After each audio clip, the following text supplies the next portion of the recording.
Hello दोस्तों, geography classes में आपका स्वागत है। मैं रोहित शर्मा, सब्जेक्ट अपना ज्योग्राफी। देखिए लेसन नंबर 7 हमारा चल रहा है। इसका नाम है भूआकृतियां तथा उनका विकास।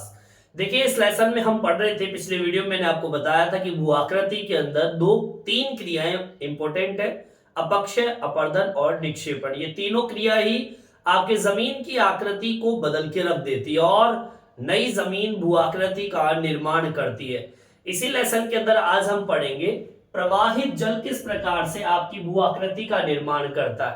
प्रवाहित जल का मतलब होता है पानी जब बहता है तो भी जमीन की आकृति बदलती रहती है और एक नई नई आकृतियों का निर्माण होता है। देखिए जो क्षेत्र आर्द्र होते हैं, जहां पर बहुत ज्यादा वर्षा होती है, वहां पर पानी सबसे ज्यादा बहता है। और वो क्षेत्र जहां पर पानी सबसे ज्यादा बहता है, वहां पर भू आकृति कारक के अंदर, भू आकृति निर्माण के अंतर्गत प्रवाहित जल सबसे ज्यादा इंपॉर्टेंट कारक होता है जमीन की आकृति बनाने में। धरातल का निम्नीकरण भी आपके प्रवाहित जल के कारण होता है। अगर जमीन इस तरीके से खड़ी है, पानी बार बार बहता है, तो जमीन टूट कर कट कर चली जाती है, जिससे धरातल का निम्नीकरण होता है और ये उत्तरदायी कारक है प्रवाहित जल। और प्रवाहित जल ही है जो भू आकृति निर्माण में सहायक होता है। ठीक है, तो सबसे पहली लाइन आपको यही लिखना है। क्या लिखना है? आर्द्र प्रदेशों में जहां वर्षा अधिक होती है, ठीक है, आर्द्र भूमि जहां पर क्या होती है, वर्षा बहुत होती है, वहां प्रवाहित जल भू आकृति निर्माण का उत्तरदायी कारक है। ठीक है, इसके साथ में ये धरातल का निम्नीकरण भी करता है। जो धरातल का निम्नीकरण में सहायक है। निम्नीकरण का मतलब होता है कमी, मतलब जमीन को तोड़कर बिखेर कर उसको बहाकर ले जाता है, जिससे धरातल की क्या हो जाती है, कमी हो जाती है। ठीक है, अब देखिए यहां पर प्रवाहित जल के दो तत्व होते हैं। कितने तत्व होते हैं? देखिए प्रवाहित जल के दो प्रमुख तत्व। देखिए जल जो होता है वो दो तरीके से बहता है। जल के बहने की स्थिति होती है वो दो तरीके से होती है। एक, जब वो धरातल पर एक परत के रूप में फैला हुआ होता है और प्रवाह करता है। ठीक है, एक धरातल पर परत के रूप में जल का प्रवाह। ठीक है, मतलब पानी एक परत के रूप में बहकर निकलता है। ठीक है, और एक नई नई भू आकृति का निर्माण करता है। दूसरा है रेखा के रूप में। ठीक है, रेखिक प्रवाह। एक तो होता है परत के रूप में, एक होता है रेखिक प्रवाह। इसको हम बोलेंगे परत प्रवाह। कौन सा प्रवाह? परत प्रवाह। परत प्रवाह में तो क्या होता है कि धरातल पर परत के रूप में पानी बहता है और जमीन की आकृति में बदलाव करता है। दूसरा जो है वो रेखिक प्रवाह है। रेखिक प्रवाह क्या होता है? रेखिक प्रवाह होता है जहां पर नदियां, सरिताएं एक रेखा के तौर पर इस तरीके से ऐसे पानी बहता है और जमीन की आकृति का निर्माण करता है। ठीक है, तो यहां पर इस तरीके से लिखेंगे क्या? रेखिक प्रवाह है जो घाटियों, सरिताओं व घाटियों, सरिताओं या फिर नदियों के रूप में बहता है।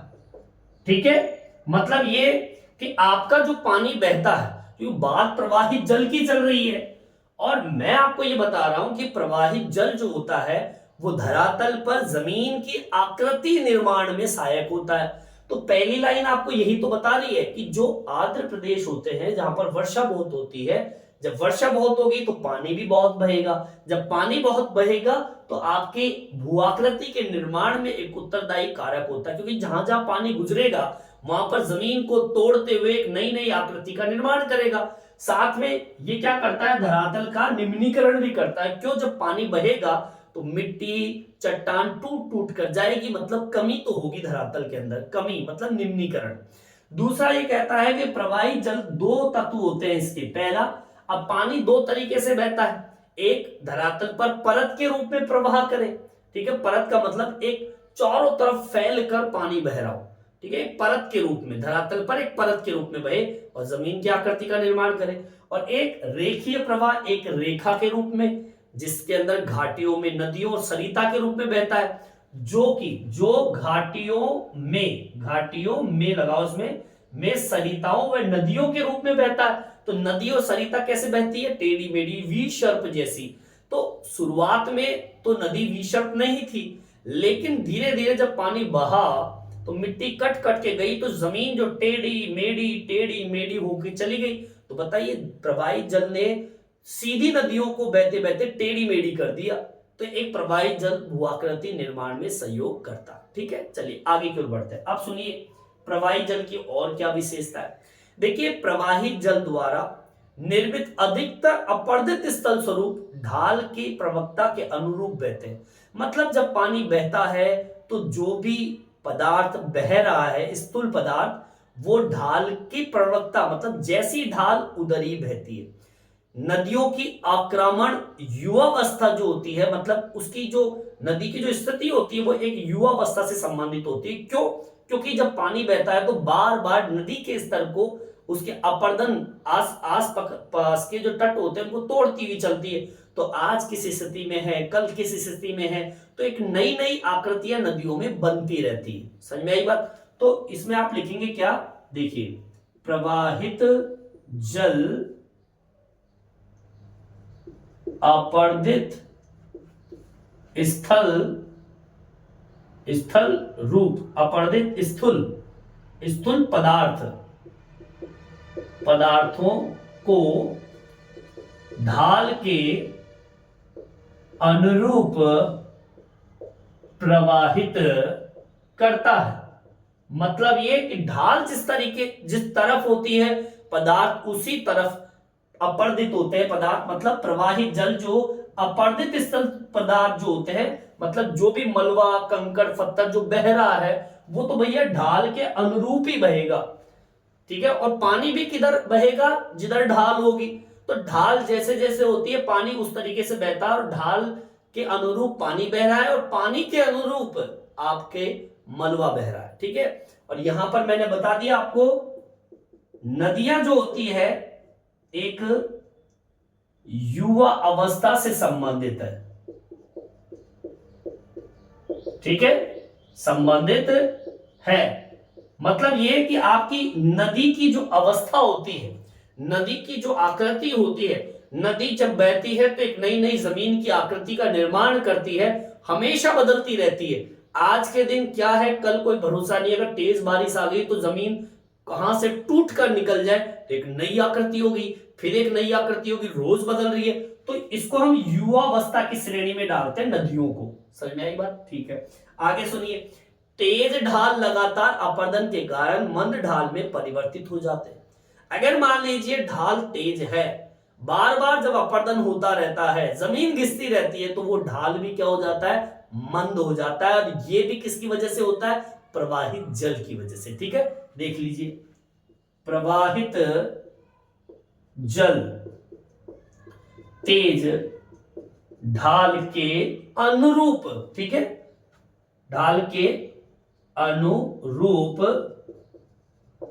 अपर्दन करता करता ढाल को क्या कर देता है? मंद कर देता है। समझ में आई बात? मतलब पानी बह रहा है तेज ढाल पर, ठीक है, पानी बह रहा है तेज ढाल पर, ठीक है, और क्या कर रहा है? अपर्दन, मिट्टी कंकड़ पत्थर को साथ साथ लेके जा रहा है, बार बार जा रहा है, घिस रहा है उस जमीन को। तो वो ढाल जो होती, जो तेज ढाल थे, वो किस में परिवर्तित हो जाते हैं, मंद ढाल के अंदर, मतलब धीमा ढाल हो जाता है। और ये सब किसकी वजह से होता है, प्रवाहित जल की वजह से। अब देख लीजिए आप कि प्रवाहित जल जो है वो किस प्रकार से आपकी जमीन की आकृति को बदल देता है। अब यहां पर भी आपको पता चल रहा है कि तेज ढाल था, लेकिन पानी जब बह रहा है, अपर्दन कर रहा है, तो वो ढाल भी मंद हो गया। तो तेज ढाल से मंद ढाल में परिवर्तित कौन कर रहा है, प्रवाहित जल। तो इस प्रकार से जमीन की आकृति में बदल रहा है, मतलब नदी का वेग कम हो जाता है जिससे, और निक्षेपण भी आरंभ हो जाता है। यही कारण है मंद ढाल का। भाई मंद, अब जैसे देखो मंद ढाल हुआ, मंद ढाल हो गया, अब होगा क्या, नदियों का वेग कम, वेग कम होगा, व निक्षेपण अधिक होगा। अब देखिए क्या कह रहा है कि जब प्रवाहित जल तेज ढाल के अनुरूप अपर्दन करेगा तो ढाल को क्या बना देगा, मंद बना देगा। अब जैसे ही ढाल मंद हो जाएगा तो नदी का वेग भी क्या हो जाएगा, कम हो जाएगा, जिससे निक्षेपण मतलब जमाव आरंभ हो जाता है तेजी गति से। ठीक है, यहां तक समझ आ गया।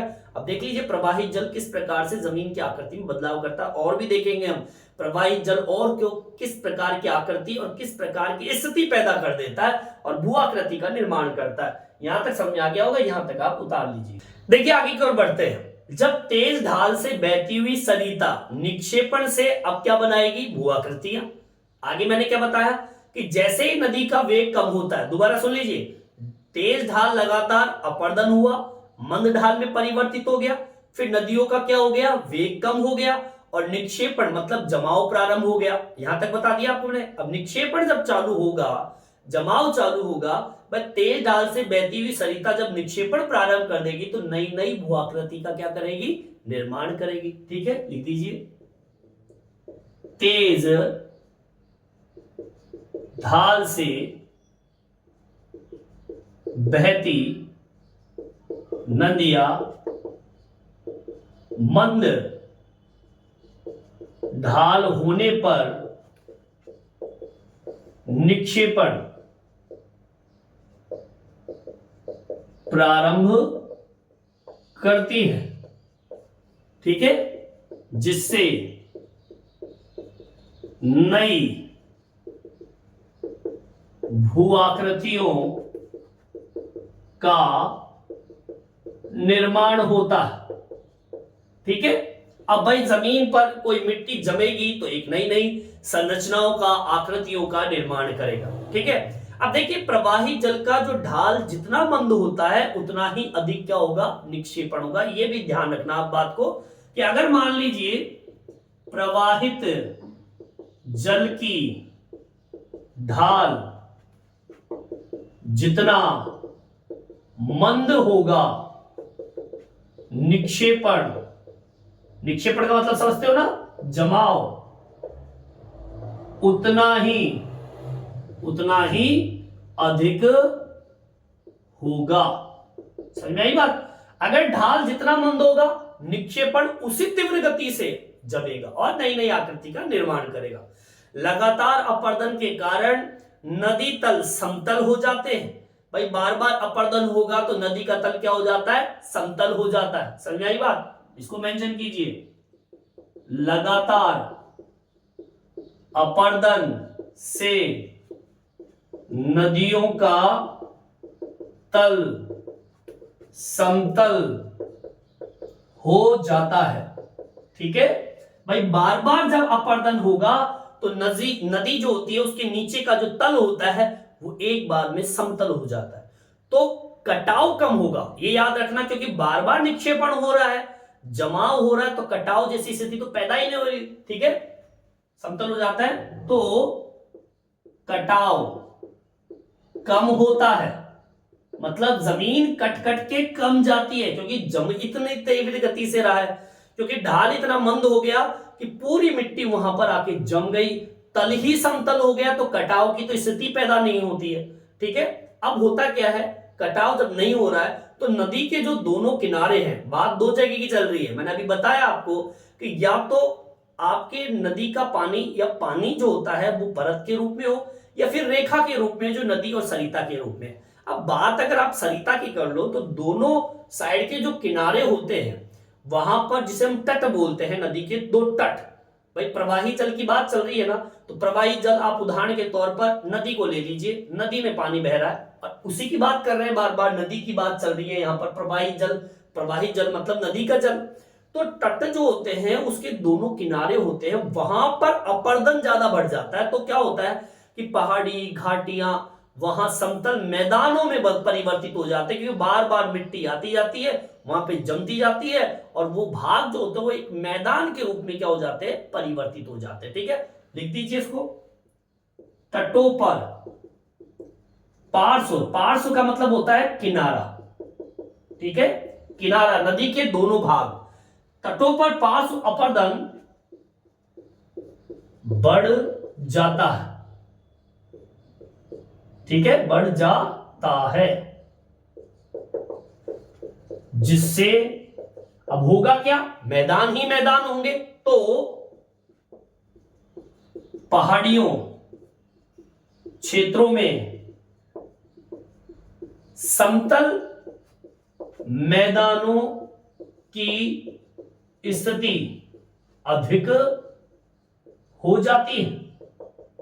समझ में आई बात? मतलब चारों तरफ आप मैदान ही मैदान विभाग देखेंगे, समतल मैदान का निर्माण हो जाएगा, चाहे वो पहाड़ी क्षेत्र हो या फिर घाटी वाला क्षेत्र हो, घाटियों में भी। समझ में आई बात? पहाड़ियों में और घाटियों में जब मलबा आता जाएगा, जमता जाएगा तो वो जमीन जो है उसका जो तल होता है वो समतल होकर मैदानों में परिवर्तित हो जाते हैं। और ये सारा का सारा काम जो है वो कौन करता है, प्रवाहित जल।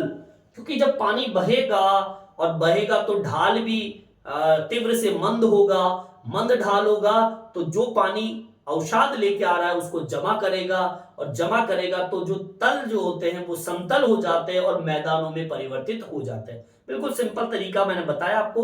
भाई प्रवाही जल, पानी जो होता है वो मिट्टी लाता है, जमाता है और मैदानों का एक नई संरचना, अब ये नई संरचना हो गई, ये समतल मैदान क्या हो गई, निर्माण कार्य है किसका, भू आकृतियों का।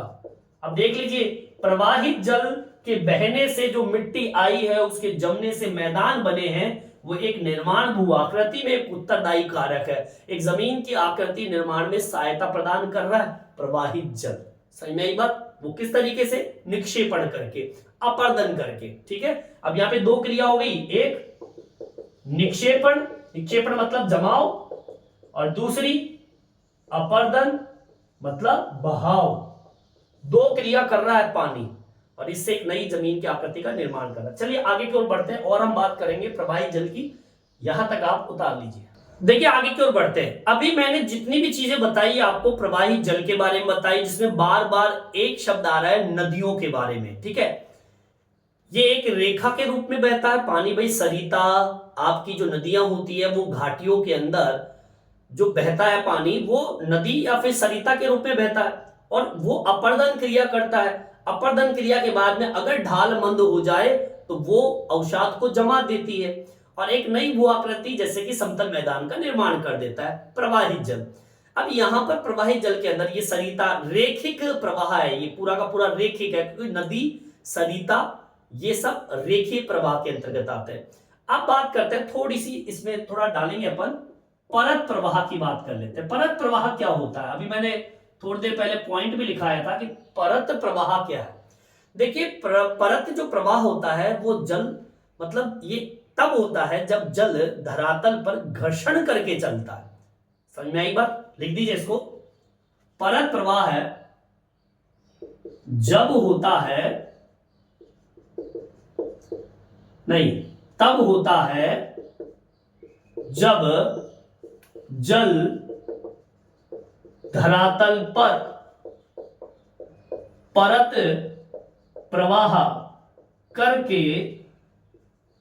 धरातल पर घर्षण करता है। मतलब ये, अब इसमें नदी की तरह या फिर सरिता की तरह एक रेखा के तौर पर पानी नहीं बहता है। परत प्रवाह जल जब होता है या तब होता है जब जल धरातल पर घर्षण करके चलता है। परत प्रवाह तब होता है जब जल धरातल पर परत प्रवाह करके धरातल पर घर्षण करे। चारों तरफ पानी फैला हुआ है और पानी बह रहा है, एक रेखा के तौर पर नहीं, नदी या फिर सरिता के तौर पर एक निश्चित प्रवाह नहीं, चारों तरफ फैलता हुआ बह रहा है। ठीक है, अब उससे क्या होगा, उससे घर्षण होगा पूरे धरातल पर। अब धरातल पे जब घर्षण होता है तो होता क्या है, इस घर्षण से तलछट मतलब आपके जो मलबा होता है वो टूट टूट के खुद खुद कर चला जाता है और एक छोटी शुद्र का मतलब छोटी एक सरिता बन जाती है। छोटा सा उदाहरण मैं आपको दूं कि मान लीजिए आपकी जमीन है, उस जमीन के ऊपर समतल भूभाग है, कोई सरिता नहीं, कोई नदियां नहीं, लेकिन जब पहली बार पानी उस क्षेत्र से बहा होगा, ठीक है, तो पहले छोटी सी जगह खुदती है, तलछट होते हैं, वो घर्षण करने से क्या हो जाते हैं, खुद जाते हैं। फिर धीरे धीरे धीरे धीरे धीरे धीरे धीरे वो लंबी और चौड़ी होती चली जाती है और एक अवनलिका के रूप में परिवर्तित हो जाती है। ये होता है परत प्रवाह। समझ में आई बात? अब आप थोड़ा सा एनालिसिस कीजिए, थोड़ा सा सोचिए आप लोग कि समतल जमीन है, पहली बार पानी वहां से बहा, पानी जैसे बहता है तो वो धरातल पर पानी घर्षण करता हुआ निकलता है। पहले थोड़ी सी जगह एक नाली के तौर पर खोदी, फिर वो नाली क्या होती है, थोड़ी लंबी हो जाती है, चौड़ी हो जाती है। ठीक है, मतलब ये मान लीजिए आपका भाग है ये। ठीक है, अब यहां से पहली बार ये समतल भूभाग है, अब यहां से पहली बार कोई एक पानी बहा तो वो क्या है, इस जमीन पर क्या करेगा, वो घर्षण करेगा। ठीक है, घर्षण करने से होगा क्या, जितने भी तलछट है, तलछट मतलब आपकी जो जमीन होती है, जमीन को घर्षण करके नाली बना देता है। ठीक है, आप सोचिए बिल्कुल एक छोटी सी नाली बन गई ऐसे इस तरीके से। ठीक है, ये सब होता है किससे, परत प्रवाह से। फिर धीरे धीरे क्या होता है भाई, शुरू में जो भी नदियां बनी होगी वो कोई अचानक से थोड़ी बनी होगी, पहले ऐसे तो बनी होगी, परत प्रवाह पहले होता है, उसके बाद में रेखीय प्रवाह में वही परत प्रवाह रेखीय प्रवाह में परिवर्तित हो जाता है। पहले इतनी सी नाली थी, फिर ये चौड़ी हो गई, फिर इतना गहरा भाग, गड्ढा हो गया बिल्कुल इस तरीके से, ऐसे गड्ढा हो गया, फिर वो चौड़ा होते होते और एक गहरा एक अवनलिका के रूप में विकसित हो जाता है। यह अवनलिका धीरे धीरे अधिक गहरी हो जाती है, चौड़ी हो जाती है, लंबी हो जाती है और घाटियों में बदल जाती है। ठीक है, और घाटियों में परिवर्तित होते ही फिर वो किसमें चेंज हो जाती है, रेखीय प्रवाह के रूप में परिवर्तित हो जाती है। समझ आ गया होगा आपको? ठीक है, देखिए इसको मैं मेंशन करता हूं किस तरीके से करेंगे हम। देखिए, इस घर्षण से, इस घर्षण से तलछट, ठीक है, तलछट जो होता है, तलछट हटकर छोटी व शुद्र सरिता में बदल जाता है। ठीक है, अब छोटी शुद्ध सरिता बन गई। ठीक है, अब क्या होता है, देखिए ये शुद्ध सरिता धीरे धीरे क्या होती है, धीरे धीरे लंबी हो जाती है, धीरे लंबी हो गई और वह चौड़ी हो जाती है, चौड़ी अवनलिका में बदल जाती है।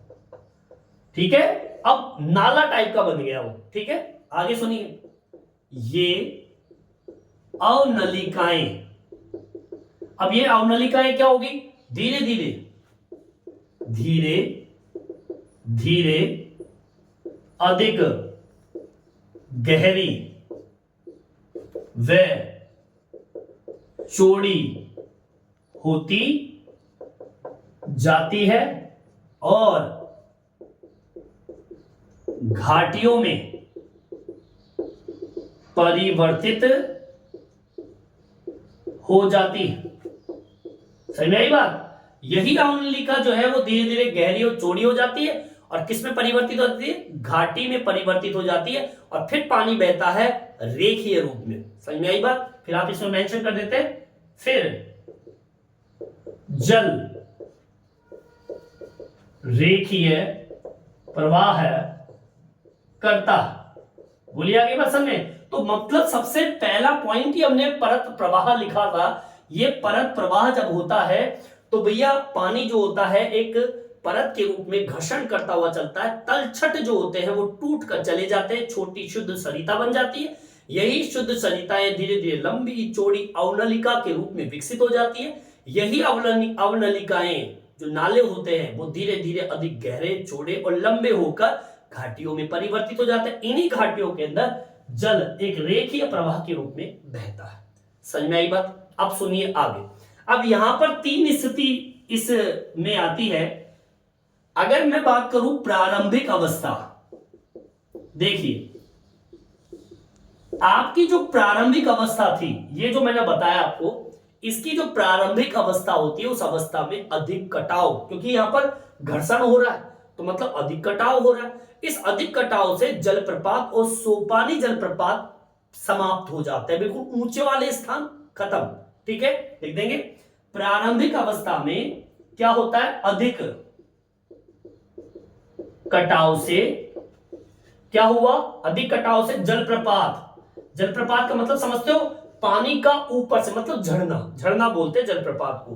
वह सोपानी प्रपात क्या हो जाते हैं, समाप्त। पहली स्थिति, पहली प्रारंभिक अवस्था में तो ये होता है। दूसरी जो मध्यम अवस्था होती है, मध्यम अवस्था, देखिए इस मध्यम अवस्था में होता क्या है, सरिताएं नदी तल में धीमा धीमा क्या करती है, कटाव करती है, जिससे घाटियों के किनारे जो ढाल होते हैं वो बिल्कुल मंद हो जाते हैं, धीमे पड़ जाते हैं। समझ में आई बात। मध्य अवस्था में क्या हुआ, मध्य अवस्था में जो आपकी सरिताएं होती है उस नदी तल का धीमा कटाव करना प्रारंभ करती है। सरिताएं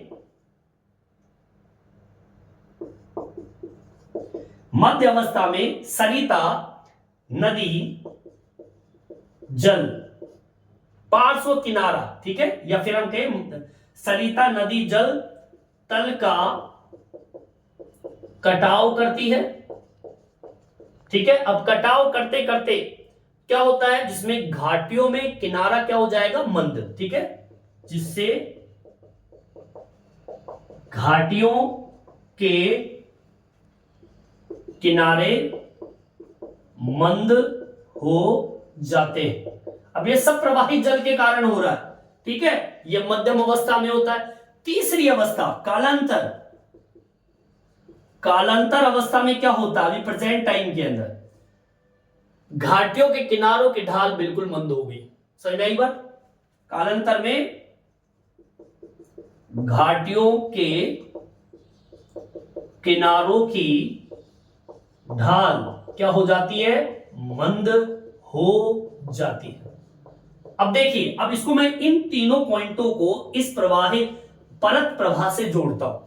देखिए परत प्रवाह हुआ तो सबसे पहले क्या हुआ, धरातल पे घर्षण हुआ। घर्षण हुआ तो आपके तलछट हटे, टूटे, छूटे तो छोटी सरिता बन गई। सरिता बन गई तो वो सरिता धीरे धीरे लंबी और चौड़ी हो गई और एक नाली बन गई। ठीक है, यही नाली धीरे धीरे अधिक गहरी चौड़ी होती चली गई, फिर और वो घाटी में परिवर्तित हो गई परिवर्तित।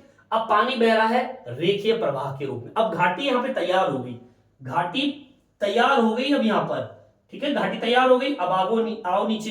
देखिए प्रारंभिक अवस्था, अभी इसकी प्रारंभिक अवस्था ये कह रहा है कि प्रारंभिक अवस्था में अधिक कटाव जब हुआ तो भैया जलप्रपात और सोपानी प्रपात जो झरने होते हैं, ऊंचे स्थान होते हैं, वो तो चले गए, साफ हो गए। क्यों हो गए, क्योंकि कटाव इस तरीके से हुआ, जमाव इस तरीके से हुआ कि प्रपात ही खत्म हो गए, झरने खत्म हो गए। सेकंड अवस्था में क्या हुआ, सरिता जो होते हैं वो नदी जो तल था उसका कटाव करती है, जिससे कि घाटियों के किनारे क्या हो गए, मंद हो गए। जो घाटियां यहां तैयार हुई थी ना, इन घाटियों के जो तल थे वो मंद हो गए, किनारे मंद हो गए, अगल बगल के किनारे मंद हो गए। मतलब ये कि घाटी किनारे और उनका जो ढाल होता है वो धीरे धीरे प्रवाहित जल की वजह से क्या हो जाते हैं, मंद हो जाते हैं। आपका पानी जो है ढाल को घिस घिस के तीव्र ढाल को घिस घिस के उसको ढीला कर देता है, मंद कर देता है, और ये सब होता है प्रवाहित जल के कारण। बोलिए आगे बात समझ। चलिए यहां तक समझ में आ गया होगा। एक पॉइंट और बच रहा है, यहां तक आप उतार लीजिए। देखिए आगे की ओर बढ़ते हैं। अब देखिए आपके जो घाटी के किनारे जो थे वो ढाल क्या हो गए, मंद हो गए, ठीक है। इसी प्रकार अपवाह जो बेसिन होते हैं, अपवाह बेसिन क्या होते हैं, अपवाह का मतलब बहना और बेसिन का मतलब होता है मिट्टी का बहना। अपवाह बेसिन के मध्य एक विभाजक तब तक निम्न नहीं होते जब तक कि समतल नहीं हो जाते, जमीन समतल नहीं हो जाती। अतः एक धीमे उच्चावच का निर्माण होता है जिसमें यत्र तत्र अवरोधी चट्टाने विशेष रूप से अवशेष के रूप में दिखाई देती है, जिन्हें हम मोनोडोनाइक, ठीक है, मैनोडनो, ठीक है, मोनोडनो के नाम से इसको जानते हैं। आपकी एक परिभाषा भी होगी, इसको इस तरीके से एक्सप्लेन करेंगे। कैसे करेंगे, देखिए क्या लिखेंगे, अपवाह बेसिन, ठीक है। जो अपवाह बेसिन होता है, पानी बहता है, मिट्टी जब साथ लेके जाती है तो साथ से के मध्य विभाजक, देखिए विभाजक क्या होता है, मिट्टी के अवशेष जब जमना शुरू हो जाते हैं तो पानी में ही कई तरह के विभाजक बन जाते हैं, ठीक है, दीवारें टाइप की खड़ी हो जाती है। तो मतलब अपवाह बेसिन के मध्य विभाजक तब तक निम्न नहीं होते, तब तक